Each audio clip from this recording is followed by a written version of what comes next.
আজকে বাড়িতে একদম হালকা করে কাতলা মাছের ঝোল রান্না করেছি, পেঁয়াজ রসুন ছাড়া। তো সেটাই তোমাদের সঙ্গে শেয়ার করছি। তো প্রথমে কাতলা মাছগুলো, মানে এটা কাতলা মাছের বাচ্চা, ঠিক আছে, জ্যান্ত কাতলা মাছ।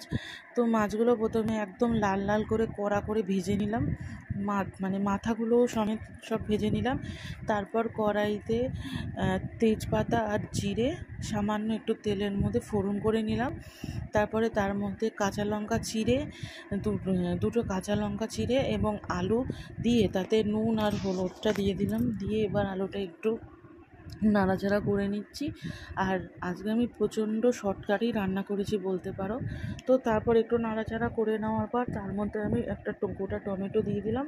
এবার টমেটোটা যতক্ষণ না ভাজা হচ্ছে ততক্ষণ ধরে আর কি টমেটোটাকে একদম ভালোভাবে নাড়াচাড়া করতে হবে, টমেটোটা গলা পর্যন্ত। তারপরে তার মধ্যে আমি আদা বাটা, জিরের গুঁড়ো আর লঙ্কার গুঁড়ো একসাথে করে দিয়ে দিলাম। দিয়ে এবার ভালো মতন করে কষাবো যতক্ষণ না মশলা থেকে তেল ছাড়ছে। তো কষানো হয়ে যাওয়ার পর যখন তেল ছেড়ে গেছে তখন এটাতে আমি একদম পরিমাণ মতন জল দিয়ে দিয়েছি আলুগুলো সিদ্ধ হওয়ার জন্য। তো জল দিতে হবে যতটা জল, আর একটু বেশি করে, কারণ এইভাবে হালকা করে ঝোলটা একটু বেশি বেশি করলে ভালো লাগে খেতে।